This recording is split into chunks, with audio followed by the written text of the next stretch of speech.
All right, can everybody hear me? Yes, sir. Excellent. All right. Well, good afternoon. I'd like to call this special virtual executive committee of the Board of Visitors to order and to welcome all of our participants and members of the public who are participating through the YouTube portal.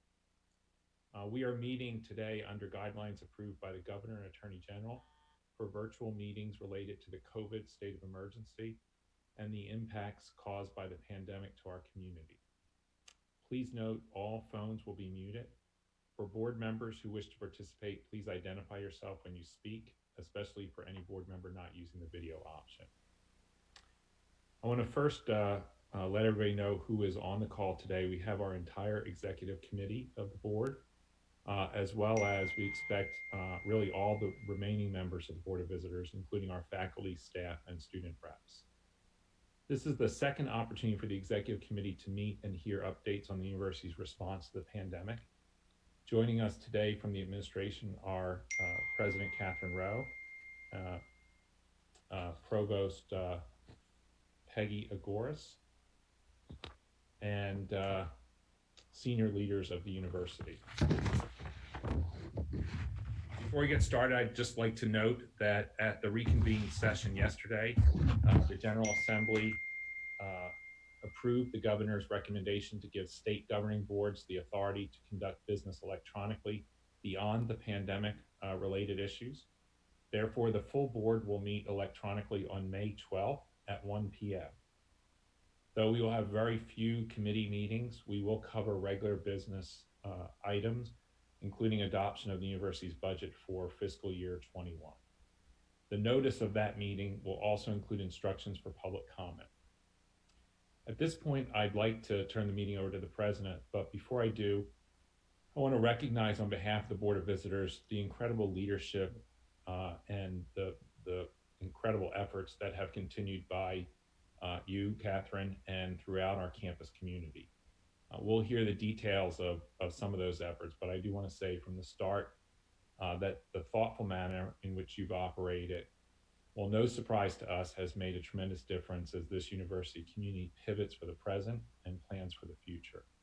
So with that, I will turn it over so we can kind of walk through. I believe we're going to hear, as we did last time, from a campus report, the financials, and the impact on students, and then we'll go into closed session after that for some more specifics. President Rowe? Thanks so much, Director Littell, and thanks to the board. Thank you for your steady and incredibly thoughtful support. And I just want to pass the rector's thanks on to this community, to our leadership team, and to especially the 70 plus human beings that have been leading our response. We call that Cabinet Plus. It's been an extraordinary team effort, and I feel so fortunate to have these colleagues and to be part of this community.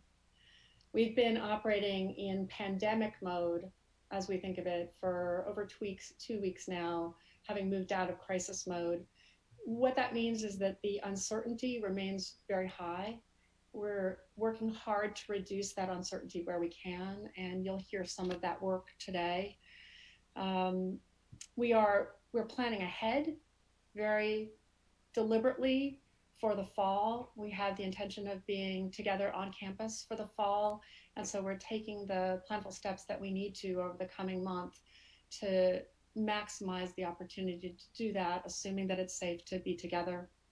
We're also taking prudent steps to flatten the curve of financial impact of COVID-19 on William & Mary and on our community more broadly. And that means several things. That means a hiring freeze, which has been in place for several weeks now. It means no discretionary spending. We're spending some time talking about the difference between mission critical and discretionary spending at all levels of the university. It means saving as ruthlessly as we can on avoided costs and assessing capital projects in a prudent way. We're going to continue to be tracking the actions of the governor and the legislature as the Commonwealth budget outlook changes. We know that it will change. As of today, all allocations for FY 21 and 22 are unallotted. That's the technical term. So there are no new state funds at present. You'll hear more about the steps we're taking to flatten the curve of financial impact from Amy and from Peggy. I mentioned that wonderful group of nearly 70 human beings, we're calling it Cabinet Plus. We meet weekly in planning, in shared optimism and shared weariness sometimes. We're all in, and though the work that we're doing is incredibly hard, much of it new and unprecedented, as one of our deans said this past Tuesday, we have a strong sense that we've got this together. So we're going to continue to be very focused on those who are most vulnerable in our community, knowing that that is going to change. Vulnerability will enhance and increase steadily in the months ahead as we begin to understand better the consequences for public health and for finances of every part of our economy. We expect to see more need. That's one of my headlines for today, and we're planning with that in mind so that we can take care of each other. So, thanks. Thank you very much. I think we're going to get started with campus emergency management status from Sam. Thank you, Mr. Rector. You can hear, I hope? We can. Okay, good. So again, here really to talk to you as chair of the emergency management team, along with Ginger Ambler and the 20 plus people who have been helping us work through this. As President Rose said, we've moved more into a steady state. We've gotten out of that emergency piece that we were dealing with so importantly, and have really started in terms of emergency management to be looking at some broader issues. Just to remind everybody, when we started the emergency and started dealing with the pandemic, we had set 4 goals in mind. The president's talked about those before. That is, we were going to protect our students, faculty, and staff in terms of health. We were going to be sure we deliver teaching and learning in the most effective manner we could, given the environment we were forced in. We were going to continue essential business operations, which meant there were going to be some folks who were still on campus, while we had many folks who were teleworking as we tried to socially distance as much as we could and get people out of harm's way. And then finally, we wanted to do our part in reducing the spread of the COVID-19 beyond the campus, and particularly in the greater Williamsburg area, where at least in one part was a hot spot for Virginia at some point. So at this point, our ongoing efforts have been focused really in 3 different areas. One was just to continue to assess the situation. We're following what's being said in guidance that's coming at the federal level. We're looking at what the governor is doing at the state level. He's issued 3 executive orders around this. The latest was the stay-at-home order. Worked very well with the fact that we were already teleworking as much as we could from campus. Supported the actions we had already taken to eliminate travel, to eliminate any events and that type of thing. And so, we again are doing that state and federal, but we're also in contact weekly with all of the local governments around us. That's the school divisions, again, the city of Williamsburg, James City County, York, and the hospital, to get their assessment of what is happening. The good news is that things are flattening a little bit in this area in terms when we talk to the hospitals and the degree of activity that they're having. And we do that just to make sure we have a sense of what's going on around us. We're not just focused on our campus. So with that as the assessment, we still continue to do everything we can to protect our workforce. We realize that while there are lots of people who are teleworking and staying at home in order to comply with the governor's directive, there are things, if we're going to maintain essential business operations, that we're going to have people on campus. So we're monitoring what the CDC is saying about protection. We're working to get the supplies and all that will make our employees as safely as possible. We're giving guidance to folks who want to come on campus, because our students who live in town and other folks want to come into their offices. They want to do that. So we're trying to manage all of that. So with all that said, what we're doing now is really turning our attention to the fall. As President Rose said, it's our intention, hope, that we will have students back on campus in the fall. There are others who are planning for the academic piece of that and for the residence life piece of that. We don't know exactly what that will be because of all the uncertainty that's there. But what we're doing as the emergency management team is looking at what can we do to make sure, however students come back, that it's done in the most safe way possible. So we're looking at, what are the cleaning procedures we have historically and we have today? How should they change? Uh, Maybe there's things that should be done at the staff level that we and that others have been doing for us that we should be taking care of. We're looking at what are the opportunities to minimize contact. Telework is one of those. Should we alter our work days to have 4-day work weeks? We're asking us all of those type of questions. Also looking at what about the pipeline of supply and the supply chain, because as we come back and as we bring students back and more people on campus, see a lot more opportunity for social interaction and person-to-person contact there is today. So what do we have to have in hand for people? Do we need masks? Do we need those other things? And if so, how do we get those in an environment where there's great demand for that everywhere? One of the things we've done is reach out to the Virginia Procurement Cooperative, which of course brings together purchasing for all of the institutions to see what they can do as we can maximize our volume and also minimize our prices as we go forward to do that. And again, we're also looking at as we come back to campus and we have more people, we have different types of populations. We have some people who have to move around campus. IT, for example, going to help people with their computers and their technology. How do we ensure that we protect them as much as possible? So a lot of discussion going on about, when we get to August and September and there's more activity on campus, how can we ensure that faculty, students, and staff are as safe as possible? So, Mr. Rector, I'd end with that and be glad to answer any questions. Thank you, Sam. Anyone have any questions for him? Great. Well, as I said before, great work. I know it's you guys plan for a lot of potential crises and disasters, and I think it pays off. So, thank you, sir. Good work. All right. Catherine and Amy, I think you're going to talk about the financial impact. I'd like Amy just to give us a quick update. We spoke about this when we last met, but to the extent that we have more clarity, it's helpful to have you update us, Amy. Sure. So I will say, we're continuing to track in real time and try to assess what the immediate impacts will be. In the short term, we still continue to look at that $13 to $32 million potential loss through the end of the summer. Fortunately, right now, I think we're tracking on the low end of that, but we're still really mindful that this is an evolving picture for us. Really, since the last time we talked, I think our focus has turned more internally into one of process.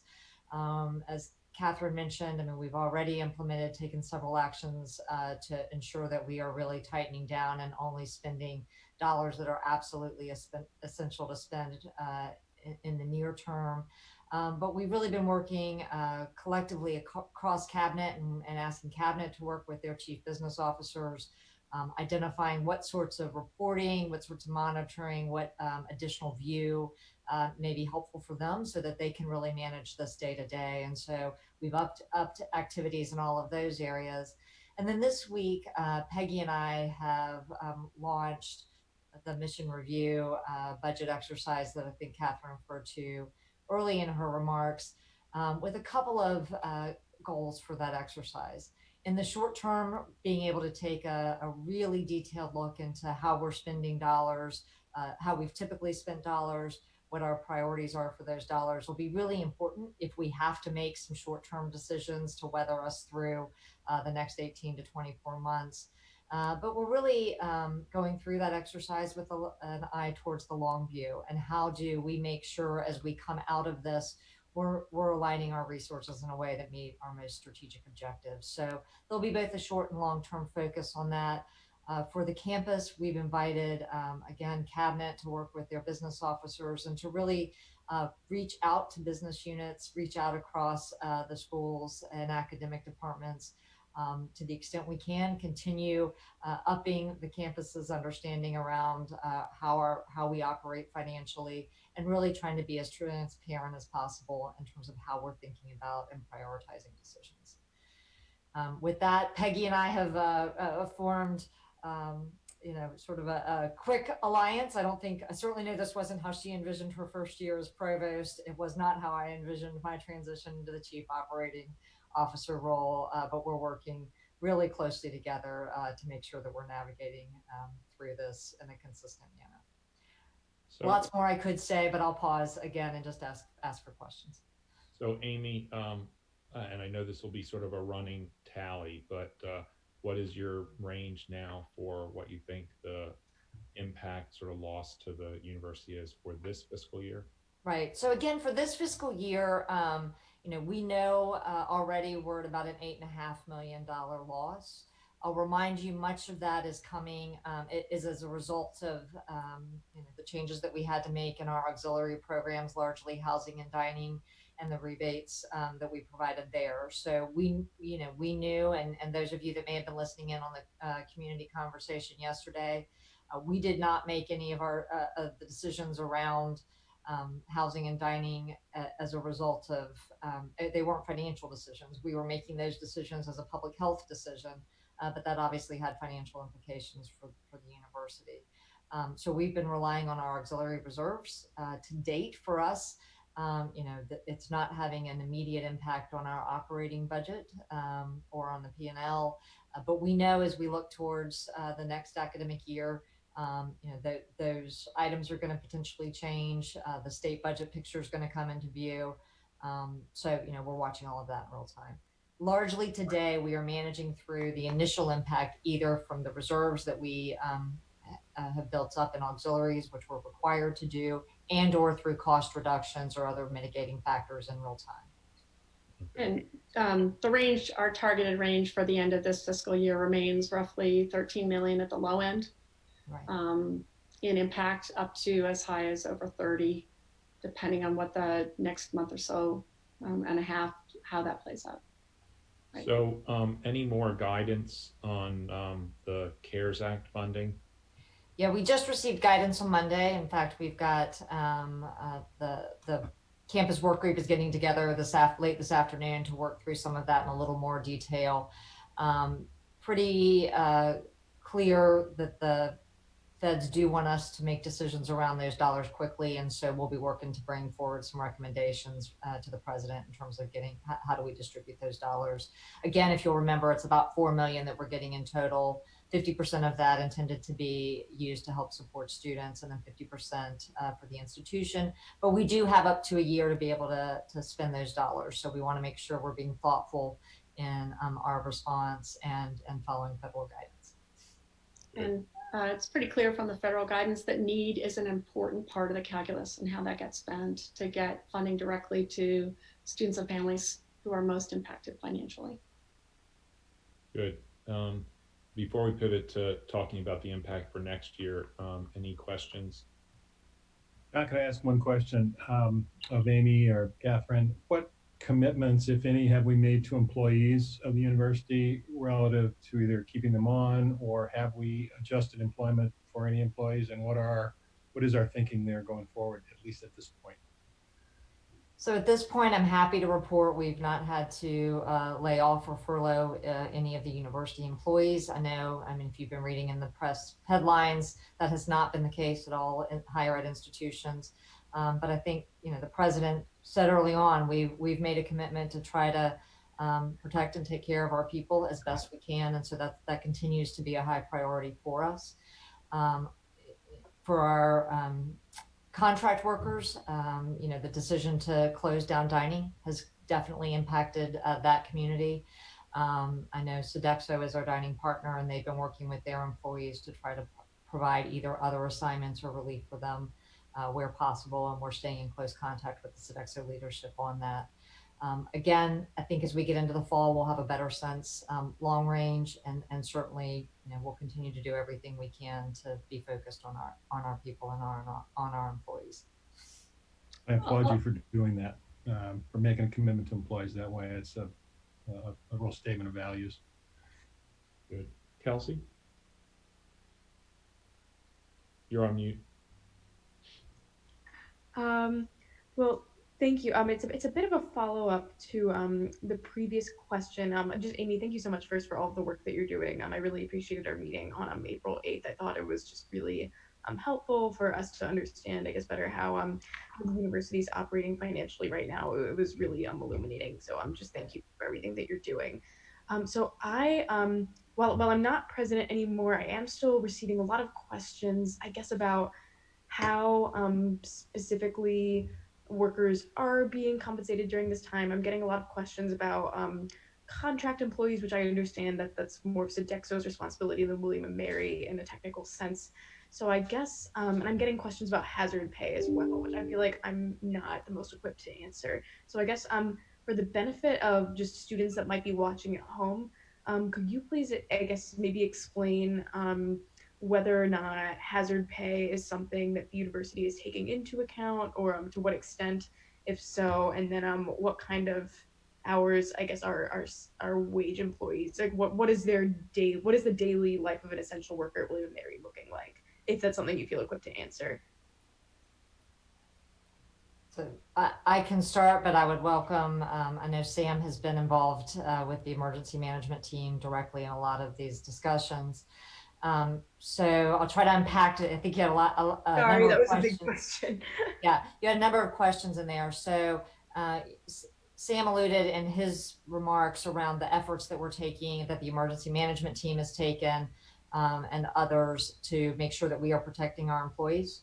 So, first and foremost, we are, for those employees that continue to work on site, we are making sure and have upped all of our protocols for them in terms of what the expectations are, following all of the public health guidelines in terms of social distancing, appropriate attire, appropriate cleaning, and those sorts of things. In terms of our pay practices, we haven't changed our pay practices, and so hourly workers, we're continuing to keep them as fully employed as we can. Working in places where there may be less immediate work for them to do, giving them an opportunity to take additional professional development training, doing, in some cases, assigning them in different locations if there's other capacity issues elsewhere. And so we really are trying to work to facilitate, to move the employee workforce around as much as needed, again, so that we can keep people as fully employed as possible. Did I hit everything? Yes, I think so. Thank you. I appreciate that. I just feel like those are definitely questions I'm not equipped to answer. So that's helpful to students who may be watching, and to AHA, who will be the one primarily handling those issues. Thank you. Yeah, and this is Sam. If I could just add on to that, since Amy mentioned it. The other thing, and this was something that came out of the state government, was that the governor ultimately authorized 160 hours of emergency leave available, and they made that available to hourly employees as well as permanent salaried employees. Now, we've been encouraging folks not to use that immediately, but to continue working as Amy described. But that's another benefit that's out there. So that's a paid benefit, a different type of leave that would come from the university. We would be funding it. Right. That's available to people as we go forward. So, and then as Amy said, we really asked people to broaden the look and look at training opportunities. Our HR department has put together a variety of almost like certificates, take these three things and would get to help people really consider at this time whether they want to change their direction of their careers in fashion by using the testing. And we give them credit for that as if they were doing whatever their regular job was. So again, we're trying to be as flexible as possible to keep people on the workforce for as long as possible. And I would just underscore, Sam, the public health leave that the governor provided was hugely welcomed. And the university is funding that leave for its employees. So again, I think, Mr. Watkins, to your question, that's another place where we said absolutely the right thing to do. And we wanted to be able to make sure we could provide that and fund that as needed. Thank you. I appreciate that. Thank you. Great. Any other questions? So Amy, maybe you all can sort of pivot to the impact of the pandemic on next year's budget. And I know, as Catherine said, we're sort of, everything's been unallotted, and, there'll be a special session, as the governor said, perhaps in August. But just thinking about what's the impact, to what we previously discussed for sort of FY21. Yeah. So in terms of the FY21 budget planning process, Peggy, Sam, and I have been involved in, we've already anticipated and will bring forward to the board when we can talk about the budget at our next meeting, have already anticipated that we will not receive any new money from the state next year. We are also anticipating that it's likely that we'll see revenue declines, in potentially a number of different areas. And so have, at least as a starting point, already factored that into our budget planning for next year. Obviously, if the economy, takes a deep dive and it takes longer to pull out of it, or if the state comes back and indicates that they have, to make significant cuts or other things, we'll have to adjust as we go through that. But again, this mission critical review exercise that we're undertaking really, short term will help inform that if we need to make decisions as we get into the fiscal year. But we're well positioned to respond to that if we need to. And, at this point, keeping a very close eye on what's happening with all of our major funding areas, realizing that students are our primary customer and they are also our primary revenue stream. I think one of the things that I asked you before, just for the benefit of the board, is, in May, will we be passing a regular budget, or will we be passing a preliminary budget? And I think your answer was it's a regular budget, but we have the opportunity at any time to amend it, right? Absolutely. And, that's true in a normal year. I think, the finance committee, we certainly will be in conversation throughout the year and making sure that we're bringing back in real time any adjustments that are needed. Okay, thank you. Amy, I have a question. This is Warren Buck. What is our exposure financially in, say, a worst case scenario where the state doesn't add any additional money for us next year? I'm actually now thinking about 21, 22, but what scenarios have you been working on with, say, worst case scenarios? So there are a whole range of scenarios, and part of the challenges, there are so many unknowns at this point that you can do lots of permutations on this. We have been providing information to the cabinet, to the leadership team, but I think President Rowe has talked a little bit, or if she hasn't yet, she probably will talk a little bit about the Plan Ahead team that she's coordinating to really help us work through in much more detail those scenarios. And so really May and June are going to be the sort of deep dives with finance tied at the hip with those teams as needed to be able to start costing those out. So, the biggest challenge for us becomes if we are in a long extended timeline of having to work remotely, having to teach remotely, and obviously the more of a public health impact this has, the more that challenges all of our students and their families. Thank you. I'm happy to speak to that now if that's helpful. Just very briefly, would that be helpful, Warren? Sure. That planning process. It would be, yes. Thank you. Oh, sure. In very pragmatic terms, we are intending to be together, assuming that it's safe, teaching in the fall in person. And the question that we are grappling with is how can we create clarity for our students and our faculty and staff and families about the options for doing that in fall 2020. So over the next 4 to 5 weeks, I'm standing up a small team that's going to move quickly to build medium and worst case scenarios for disruption. And then around those scenarios in 5 different areas, generate solutions. And we're going to be working in a fast way, a design thinking mode. They will bring back some proposed solutions that we'll consider more broadly and consult widely on the campus with. But I thought it might be helpful just to hear the areas of work. And then in a few minutes, Peggy will talk at more length about one of them. One is what makes a resilient curriculum? What structural adjustments would increase the likelihood of a successful academic year next year? Peggy can talk about some of those. The second is how might our operations be more resilient Sam spoke about efficient improvements to the way we operate, to our culture, and to our physical plant, hands-free fixtures on doors, at-scale COVID testing and PPEs, more electronic transactions so we're not passing paper and plastic back and forth. What are our supply chain needs?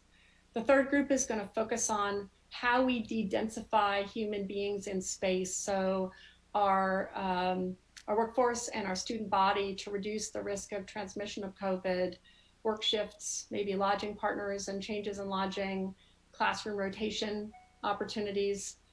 The fourth group is going to think about the fact that our graduates and our recent alumni, graduate students and undergrads, are entering the worst economy potentially since the Great Recession. So how can we support their pathways into careers? That's a focus group that's drawing on expertise and resources from across the university. I'm excited actually about that work independent of COVID response. And the fifth group is thinking, what are the broad calls to service that William and Mary can lead? Because given our history and our values, service is one of the fundamental ways that we forge community. So we're thinking about solving social equity or health issues that the pandemic is casting in relief for our local community, for the Commonwealth and beyond, and who might be our partners in that. So that's the 5 or so week planning process and the 5 teams that are going to be working. Peggy will say a little bit more about the curricular side of that in a moment. Hope that's helpful. That's very helpful. Thank you very much. Okay. What else for financial impact for 2020 relative to the pandemic? I think in the coming year, John, I know the board has been thinking about the financial outlook for families and for students. Is that something that would be helpful to talk about? Yeah, I think so. You know, you and I have had many conversations, but every board member has brought up the impact of conceivably a long recession and how that would impact, you know, individuals and families. And I think that's been an area that, you know, the pandemic will especially affect going forward. Yeah, we concur. We think that, and we're hearing this from parents, that the uncertainty and the financial vulnerability is high and is going to continue to increase. So if the board would concur, we think that it would be appropriate at our May meeting to revisit the November tuition action. Well, I don't think we need to spend a lot of time on this because I have spoken to all the board members at some point over the past month and a half, and I think you know, tuition is clearly an important component of how we respond to the pandemic. So I believe I can say on behalf of the board that we do concur. We are prepared to roll back that 3% increase and hold tuition at the level that it was. We have to do that in a regular meeting. So we will do that at our next meeting in May. But I did think it was important because it is a pretty important response to the pandemic, and particularly the pandemic's impact on on families' financial situation. We concur, and that would leave us with a 0% tuition increase and mandatory fee increase for all students in all categories. And we've modeled that. I want the board to know that we have modeled that. We believe that we can, with our prudent steps and cost reduction that the university is already committed to, we believe that that's achievable. Not easy, but certainly achievable, and an important step in reducing the uncertainty for students and their families. So that's what we propose, and I'm so glad that it seems the right thing. Well, thank you. I appreciate all the work that Amy and Sam have done on modeling that and looking at ways that we can reduce both the impact to families, which will impact our revenue, but also the impact to how we make sure that we operate efficiently and effectively. So as you said, Amy, it's probably not what you thought you were going to be doing as a COO, but you know, COOs either are big spenders or tightwads, and I think you will be the latter for a while. Can I come up with a different title besides Yes, type you one? can. All right, Yes, I'll work on it, sir. prudent purchaser. Thank you. So, Thank all you. right. Well, I know, particularly on the financial one, this is going to be, it evolves on a weekly basis. I do think, so far, I think the direction that you've heard from the board, we've touched on it, right? We are really focused on, students, making sure that students were, all the issues that they faced um, from a financial and an operational perspective were addressed, and we'll hear a little bit from Ginger about that. A lot of concern about the workforce in general, and in particularly the hourly workforce, and so I think I really appreciate that you all have been addressing things as they come up in a very holistic manner. So, um, I guess we'll. I think the president sort of alluded to and gave us some uh, insight into the plan ahead process. But I think the provost was going to add a little bit more from the academic side. Yes, of course. So there are several initiatives and efforts that are underway regarding our curriculum and how we can take a fresh look and see how we can become more efficient and responsive to this crisis. We work very closely, as Amy said, with our financial side. And there's two major initiatives right now. One is as part of the Planning Ahead initiative that the president talked about, is what we call the resilient curriculum. This is looking at adjustments that are necessary to be made to ensure that we deliver the quality education that we offer our students typically and that is expected.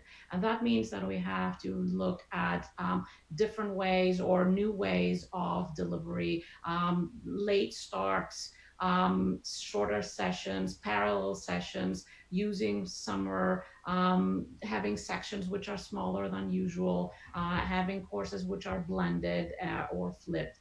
Right now, this is a group that includes, is in the process of being formed, and it will include faculty members, it will include representation of deans and students. And the plan is for this group to work hand in hand with the financial effort and also with the other initiative that is currently underway, which mirrors what is happening on the financial side. For lack of a better term, I will call this effort the mission critical curriculum planning effort. That means that what we're looking at is our whole curriculum, what is included there, what is necessary to deliver in order to ensure an excellent outcome for our students, and also how we can become more efficient in the way we deliver and we plan for the delivery of knowledge. So looking at the courses that we have, looking at courses that can be expanded, courses that can be that are necessary to preserve no matter what, and also what kind of new ways we can find to add and or remove courses and make them offered more less frequently if this has an impact on our ability to deliver our curriculum. So both of these efforts are connected in a certain way, but one of them is a longer term effort that would really enable us to think of how we review something that hasn't been reviewed to the best of my knowledge so far, our curriculum, and also how to ensure that our students are successful. Both before graduating and after graduating, connecting with the evolved needs of our society and making changes to the curriculum that reflect new needs, new ways of working and operating, and new skill sets that are necessary. At the same time, shorter term, we have to figure out how we're going to deliver our educational curriculum next year. We have every intention, actually, we are very passionate about this, getting ready to be here in the fall, in the classroom, to really do what we do best, which is the in-person educational interaction that we have. But we also want to be prepared for any variations in this, for any fluctuations that could exist. And so our first priority to ensure in-person and how we can complement that with other ways of delivery that will ensure that at least the benefit of people being here will not be compromised. So the one thing I have to say is that if it's possible to do, which we think it would be, we'll do it. We are here and we actually make it even better. So for the people who, for all our students incoming and returning, will make it even a better experience that they have ever had so far. And so with that, I'm gonna also mention the tremendous work our faculty have been doing to think differently, to be agile, to get out of their comfort zone very quickly and do things that they didn't imagine that they would be doing, kind of like what Amy and I have been doing. It's nothing related to how we were thinking our first year is going to be and Amy's new position, but also to remind everybody, our faculty transitioned 2,000 plus courses into online delivery. And actually doing so, their first priority was to alleviate stress that is felt by our students. So this is not just, this is how we need to do it. This is how can we do it in a way that relieves some of the pressure and the stress that we all feel. And that is reflected in the pass-fail option that we very early pursued, and we really enabled options in there so that every student has the ability to select what the best option for them is, and also to ensure that this is beneficial as we think ahead of the way how we can make decisions, which I together with the president, we spoke about this yesterday. So I'm going to stop here and take questions if there are any. So, Peggy, so what I hear is sort of almost two tracks in the sort of plan ahead. The first is, short-term response. What do we need to do for this semester? Bring this to a close. What do we think about for the summer? What do we prepare for the range of options for the fall? Mm-hmm. But you're also taking this experience, this whole experience, to think about curriculum changes. Yes, absolutely. So this is an opportunity for us to take a good look at what we have today because we have to. But the fact that we have to do it today doesn't mean that we cannot do it in a way that will benefit the institution long term. And this is what we're doing. So without alarming anybody, we're not going to really destroy or reconfigure things that are working very well. What we are looking at is how we can align what we have been doing with our financial situation, with our interest in becoming more efficient, and also with what's happening around us. What are the modes of what are the degree types that we need to consider as we see our world changing? What are the things that we have been doing that we don't need to do anymore? And how are they connected with our financial and procedural and delivery efficiency? So just to state the obvious, you are working closely with the faculty and faculty assembly as you and they own the curriculum. We are working closely with everybody who represents our stakeholders so that we hear all the voices and we actually capture all the nuances, which is not a very trivial thing to do. John, let me just add that a lot of the creativity in the work we're doing is coming from the faculty and from faculty leadership, including faculty assembly and the other governance processes. It's been really impressive, and they've been great partners to me and Peggy. Oh, yeah, and I didn't mean to suggest that. I certainly believe the last part of what you said, and is part of what I said at the beginning, is just the amazing way that people pivoted. I mean, when you put the numbers out there, 2,000 classes going from, where we were to online, and the board, we don't always get all the compliments, but we do get any criticism. So I have to say that and I've talked to colleagues in other boards, and I think it was much, much smoother. And I think it reflects that that mindset that you said, which was, how can we do this in a way that is really creates less stress and, helps students get where they need to go. So I think the work of the faculty is pretty remarkable to do that. It's true. Anyone else have any questions for the provost? Okay, Vice President Ambler. John, can I just go back before we leave Amy and just ask one more financial planning question of Amy? Amy, I imagine you're all over this, but thinking about all the things you're trying to scenarioize, the possibility that our whatever level of student enrollment we have next year, let's hope it's robust and let's hope it's on campus. But the possibility that there might be a lower percentage of on-campus students using, I'm thinking of some of our auxiliaries like food service, dormitories, et cetera, that I know you have to break even on those auxiliaries. That's a tougher cost structure to manage. If your utilization's down, I assume you're looking at all the things, because a lot of that's through contractors or it's high fixed cost or whatever. Doesn't do families any good if we hold tuition level, which I'm applauding the possibility of doing that, but see the auxiliary fee costs go up just because we have a cover cost. But any early thoughts on that? Maybe it's a scenario we won't have, but worries me that it could bite us without us having much recovery room there. So in terms of tuition and mandatory fees, which would cover the operating fees that support the programs you're referring to on the auxiliary side, I believe the recommendation that the president has made is that we hold tuition and fees flat for next year. And then obviously, we are working through and anticipating if we have to change the way that we're delivering services. I mean, all of that we are working through in real time to understand what the impact would be financially.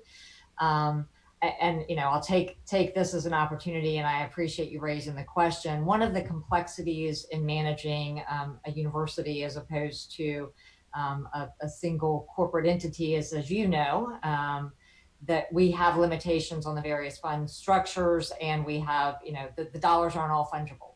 So if we have, if we're able to save money in this fiscal year on the academic side, we can't necessarily, we can't apply that on the auxiliary side if there's a shortfall on the auxiliary side, and other fund restrictions. So we're having to be mindful of that. We certainly are, very cognizant of our cash position. We understand what our fixed costs are, and then we'll adjust the operational side as we need to ensure that we're providing the services that our students and faculty expect.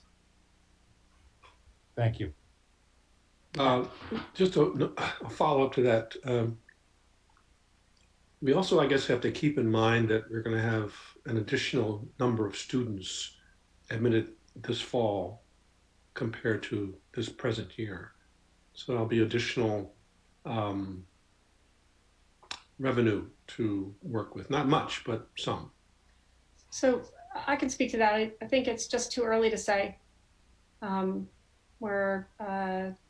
Our deadline for our students to make commitments and families is May 1st. And so by June, we'll have a better sense of what the fall looks like at this point.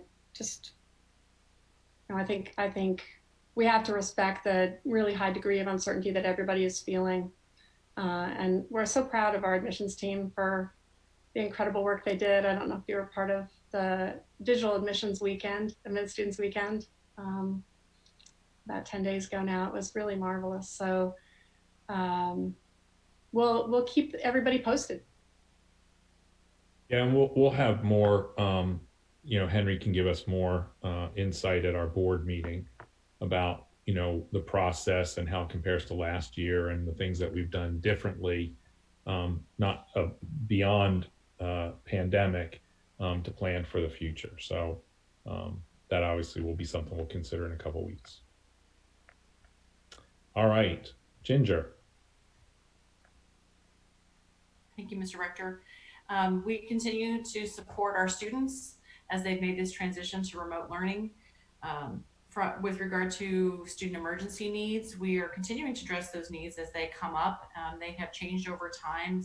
Now we find students may need technology support or other aids to make sure that they can accomplish everything they need to in their courses. We've helped now over 225 students with emergency funds, and I'm happy that emergency funding continues to come in. We have had contributions from the Student Assembly, $20,000 up to $50,000 toward our emergency resources, over $9,000 in donations that have just come in the last couple of weeks, and an anonymous donor who has made a major gift to support the Heart Fund. So we're really grateful for the community outreach to help support our students. In terms of the things that we typically do to support our students, we're doing those things too. We are just doing them in a different mode. So, for example, students are receiving teletherapy through the counseling. We have the online fitness and wellness programming offerings. The Career Center is reaching out to students who, in the Next Destination survey that goes to all seniors, if they've indicated that they're still job searching, we're doing personal outreach to each of those graduating students to offer counseling sessions and advice and support. And we're working with students to help them stay connected to each other. That sense of community is one of the things our students are missing tremendously.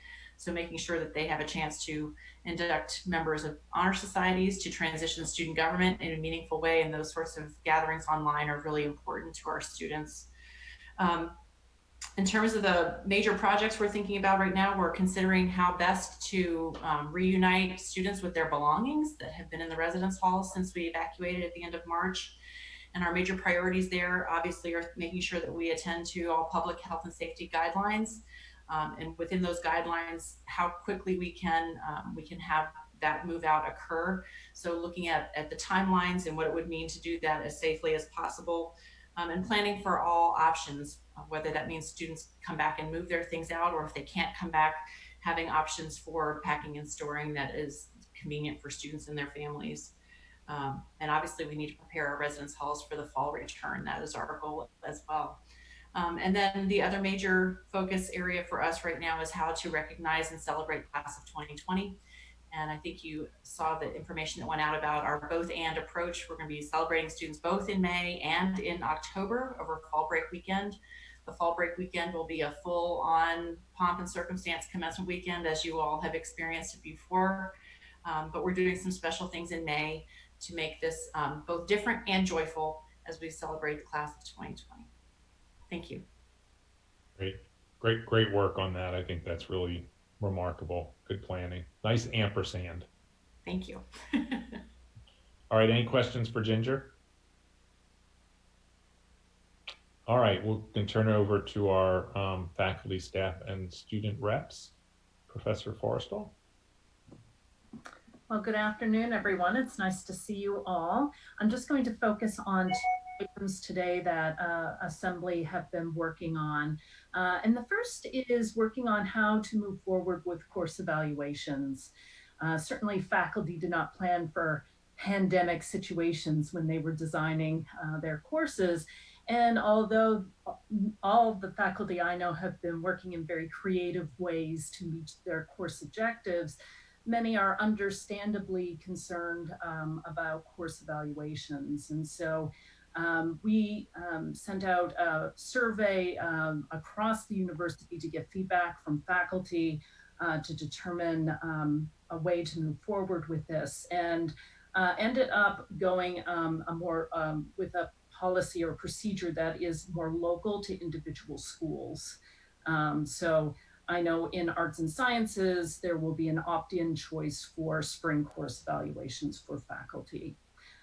We've also been working on a policy for extension of the tenure clock. As you can well imagine, tenure eligible faculty are concerned.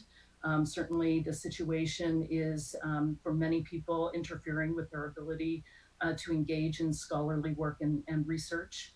And so we've been working with Anne-Marie Stock and Carrie Nee to develop a procedure for faculty to petition for an extension of the tenure probationary period.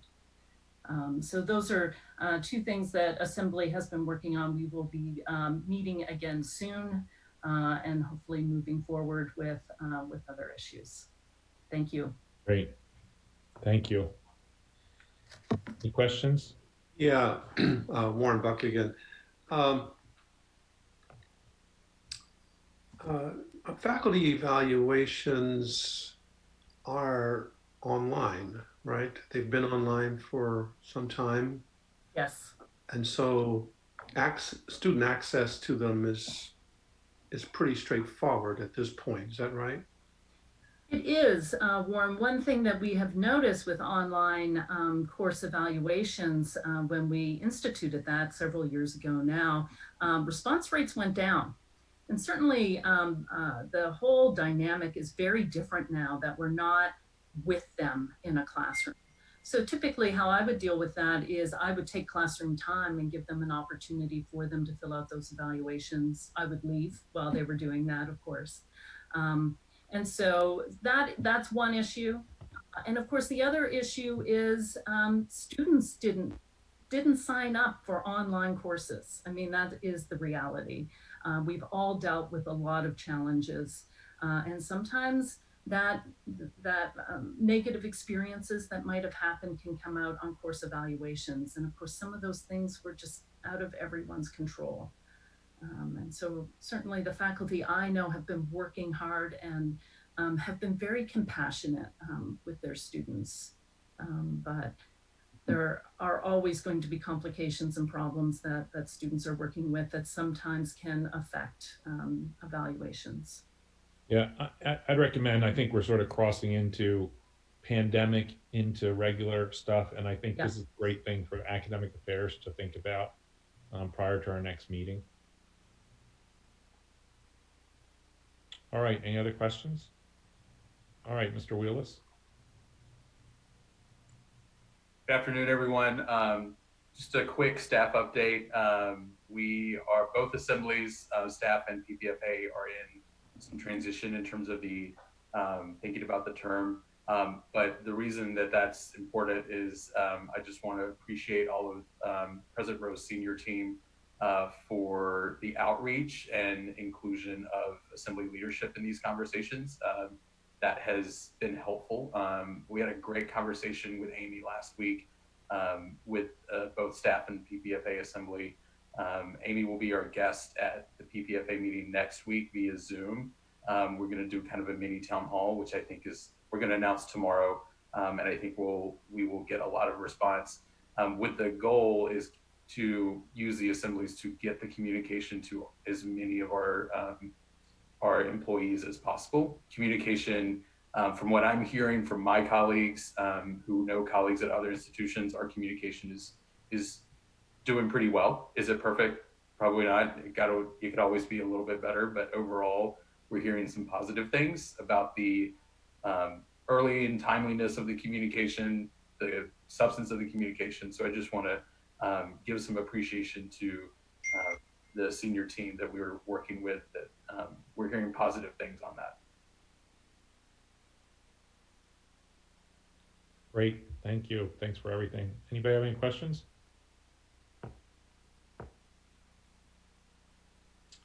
All right, Ms. Vita, and just to remind everyone, the terms of the student rep to the board coincide with our year, not the election year. So even though Kelsey is no longer president, and that is AJ, Kelsey is the representative to the board until commencement, which could mean October. You could stretch it out and have a decide, an alternative government. But we really appreciate the work that you all have done, and we look forward to welcoming AJ and his team. Thank you. Thank you. I appreciate that. And well, I will miss you all, but I think I still have one meeting left in May, so I won't talk about that yet. But trust me, it's coming. So just thank you all so much for your continued dedication to William and Mary during what are really difficult times. And I just want you to know how grateful I am for the work that each one of you is doing, and that we're in such a difficult situation right now where no decisions are easy and no decisions are perfect. Just appreciate everything that you're doing. So we've been continually fielding questions from students regarding the university path forward. Through the end of Ellie Abinai's term, we were receiving those questions. Our term is officially ended on Monday. So as of then, most of these concerns have been directed to AJ, but I'll still do the best I can to summarize everything in my update, and then I'll introduce you all to AJ at the end. So, what Ellie, Abby, and I were handling the most for the past month or so was feedback regarding student rebates, pass-fail grading options, housing, And we're just so grateful for the continued partnership that we found with administrators, with board members, in protecting the well-being of community members and everything that we were doing.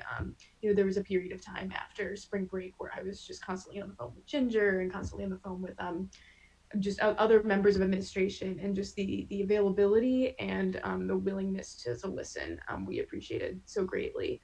We're glad that as of March 25th, students were relocated to temporary or permanent housing situations. That was with the support of emergency funds. We're really grateful that was able to happen. Abby and I were grateful for the chance to discuss student rebates with Amy Sebring, get some clarification that we could provide to students who are asking us questions, and figure out how to ensure that students have like financial stability during this time and the resources that they need. And we're especially grateful for the close relationship we have with the provost's office, where we've been able to have conversations about how to make sure that we're continuing to prioritize accessibility and flexibility during what is this really unprecedented and difficult time. So I guess what I'd like to talk about a little bit is that students have such a wide variety of experiences. I'm really lucky that I'm in a safe situation and I'm able to just focus on my schoolwork all day, but that's not really what everyone is experiencing. There are students that don't have quiet places to work at home, and there are students who I've heard from personally who are working 40 plus hours a week because their parents have been laid off, and these students are essential workers who are still trying to keep up with their coursework. So what we've been trying to navigate, and what I've been grateful to have the chance to talk to the provost about, is how do we make sure these students feel supported and can prioritize their own well-being. So, we elevated student concerns about pass-fail grading. There were students who wanted a universal pass system. There were students who wanted opt-in pass-fail, and now opt-in pass-fail has been selected, and that is what's happening. But the bottom line I hear from all these different students is that we don't want to fail our most vulnerable members of our community for inability to complete coursework because their life experiences currently are so extenuating. So, and there's just a variety of options that we've gotten the chance to talk about. Like maybe it's expanding the access to incomplete grading options. Maybe it's making sure students know they have those options in our communications, greater professor flexibility, making sure that people know that the professors are willing to work with them and the professors are making that clear. So we're just grateful for our continued partnership with the provost as we're navigating these things. Something we're just continuing to think about is how do we keep including student feedback in everything we're doing. And AJ's filled me in some conversations he's had about this. I'm really excited for the progress on that. And just to kind of tee up AJ and what his administration is working on right now, from what I can observe, even though I'm no longer formally president, is that students have now been communicating with SA about just the security and well-being of William and Mary wage workers, hourly workers, and the implementation of HonorLock, this new testing security software. So these are issues that AJ's administration is navigating, not mine, working to elevate these comments to administrators, similarly to how Ellie, Avi, and I were doing with the past conversations I just mentioned. So I know that William and Mary students, we care more about just ourselves. We want to be invested in the well-being of all community members. So these are things that AJ's administration is navigating. Potentially, how can we support hourly workers at the university beyond compensation? And I know student leadership is interested in working with institutional channels to explore opportunities for emergency funding for wage employees, potentially through advancement. That's something AJ's navigating, and he could speak more to that. And I'm just really excited for that continued spirit of partnership with my successors and getting to work with you all. So I'm going to introduce AJ to you all now. Anthony AJ Joseph. So excited that he's going to be the new president. I couldn't have picked a better replacement. He's going to be joined by Vice President Kyle Vasquez and Chief of Staff Milani Wright. And AJ's on this call, so I'll let him introduce himself to you all. Thank you, Kelsey, and thank you so much to the members of the board, to Dr. Rowe, to Dr. Goris, higher echelons of the administration. It's truly a privilege to be here and to serve, especially in tumultuous and uncertain times. And I look forward to leading with you, and we look forward to leading with you as we continue to respond to this pandemic. Kyle, Lonnie, and I are committed to working to that end and to ensure that we balance student concerns and their needs and their desires, as well as balance the university's current standing and posture, especially regarding the financial situation. That is something that, fortunately, Kelsey, Ellie, and Avi have given us a lot of insight on as we transition. And we don't want to come into that conversation naive. So we will come in absolutely at first with more questions than answers, surely, but also committed to finding the best path forward that prioritizes all aspects. Um, as far as some of the current situations that Kelsey has already alluded to, we have quickly already elevated those concerns. Day one was pretty busy as it was. We had a great meeting with the provost, Dr. Ambler, and Dean Thomas regarding honor lock, and we felt that that meeting had effectively addressed those concerns that students are facing, and we are receiving more guidance about that too, soon. We are also excited with what the provost is doing in regards to soliciting student feedback into decisions that are being made, because the biggest concern that we have had is the lack of agency that students may feel experiencing with the decisions that are being handed down. We are also looking forward to helping the administration in any way we can with messaging and being a conduit for the administration, working both ways, being a conduit for the student body and the administration back down to alert everybody with the new changes and the standards that are being applied. Mr. Jones, Ms. Sebring, and company will be reaching out to you soon regarding workers. That is something that has been brought to our radar within the past 24 hours. We have some questions as a follow-up to what Kelsey has presented, and hopefully we can meet with you in the near future about those concerns. But other than that, again, thank you guys so much for welcoming me and all of my team onto this great board and to be a part of some of these decisions, and we look forward to serving. Thank you. We look forward to working with you. So, all right. Any other items for open session? All right. Well, I appreciate everybody's keeping themselves there. I know everyone has lots and lots of questions, but recognizing we're only talking about things related to the pandemic is hard stuff. So we are going to go into closed session. We only have a couple of items there. That will just be the board, the president, and our council. We will come back afterwards and adjourn the meeting. But to those of you who are observing, I will tell you there will be nothing that will be done after the closed session other than adjourning the meeting. We are not voting on anything. We're just following the process there. So I do want to again say thank you to the whole team, everyone who's working so hard, students, faculty, staff. Really is just a remarkable endeavor. And the president and I have talked about this a lot. We will be a better William & Mary when this is over. And it's stretching us, but certainly the bonds that make William & Mary are evident in all the things that we're doing. And I think that will continue. So our next time that we get together, and really this is like a full board meeting since every single board member is here, will be the board meeting on the date has escaped me, May 12th. May 12th. Thank you, Michael. And at 1 o'clock. And in that board meeting, we will do sort of normal business to the extent that we can virtually. So I am going to ask the committee chairs to continue to meet with their staff leads to tee up any issues that we have. We will consider resolutions. We will consider the building updates that we normally see. We will hear more about the curriculum updates that the provost talked about. We will consider any tenure decisions. We will hear an admissions report. We will conduct our board officer elections, and we will approve a fiscal 21 budget. And as we discuss that, that will include the consideration of tuition and fees, which as a result of the pandemic, I think there is consensus that all tuition and fees for all students, undergrad, graduate students, in-state, out-of-state, will be frozen at this year's level. And then we'll do some other normal business. So with that, I'd like to ask the secretary to take us into closed session. And thank you all for participating with us.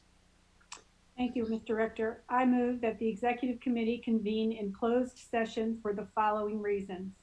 pursuant to Virginia Code 2.2-3711.A.1 for discussion of the performance of schools and departments during the prolonged pandemic response, where the discussion will necessarily involve evaluation of the performance of specific individuals, including the president and other executives.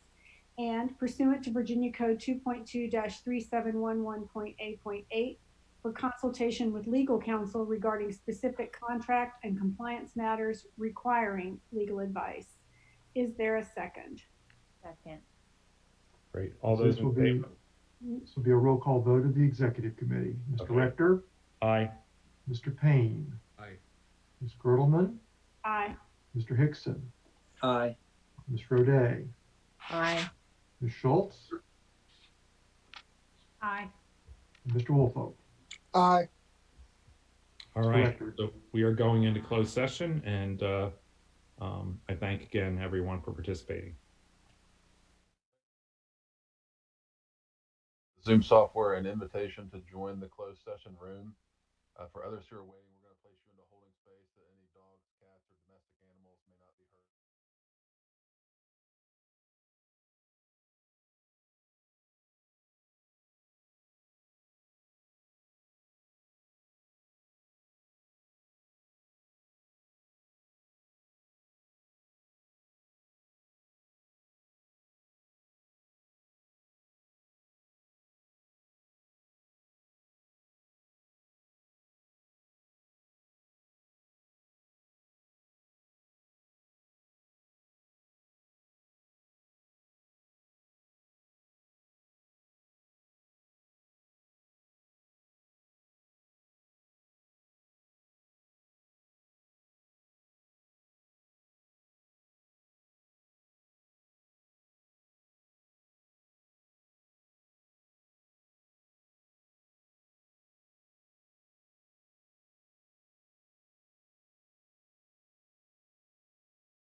welcome, sir. Looks like everyone is back.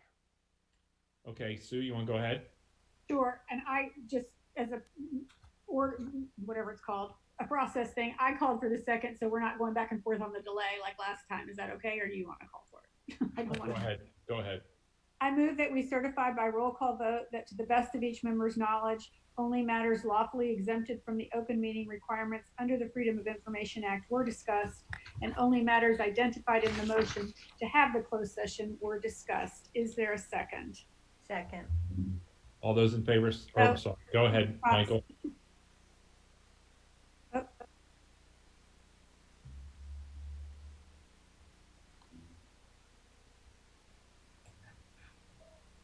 Michael, Yes, sir. you want to call the roll? Mr. Rector, Aye. Mr. Payne, Aye. Ms. Girdleman, Aye. Mr. Hickson, Aye. Mr. O'Day, Aye. Ms. Schultz, Aye. and Mr. Woolfolk. Mr. Rector. All right, thank you. Thank you very much. Is there any other business that needs to come before the board? Mr. Watkins? Yeah, I'd just like to mention one thing. As you all know, the last few months have been difficult because we have lost several, I'd say a good number of members of the William Mary community, some of which we all know very well. Unfortunately, that trend continued last week when a member of our athletics team, athletics staff, and Samantha staff passed away rather suddenly. A gentleman named Bob Soldridge, who was a player here in the 80s, about the time Todd Stottlemyre was here in the middle 80s. Became a coach for 25 plus years under Jimmy, and then became a member of Samantha's team as a development individual about a year ago. Bob was a terrific guy. I don't know how many of you know him. I assume you probably knew him. And I mention this only because I imagine many members of the board might not have been aware of Bob because he was in the athletics area, but he bled green and gold, was like a lot of people. I liken him to a John Girdleman in a lot of ways in that he bled green and gold, and he was everything that was great about the William Mary value system. So Bob departed us last week after being diagnosed with leukemia only 3 days earlier, and leaves behind a son still in college. She was 55 years old, Bob was, and a wife of only 5 years. So tough when we lose anybody from the community, but wanted the board to be aware of that. Right. And our special condolences to Samantha, you and your team as well. All right, any other business for the board? All right, again, I'd like to thank everyone, Michael, Sandy, Jeremy, for making this work, and for the staff for their work here and for their work all the time, including Carrie. Sorry, I forgot you. You make it work as well. So thank you all very much, and I will talk to you in May. Meeting is adjourned. Thank you. Thank you, John. Bye, everybody. Thank you. Thank you, John. Bye-bye, everyone. Blessings. Thanks, Lauren. Be safe.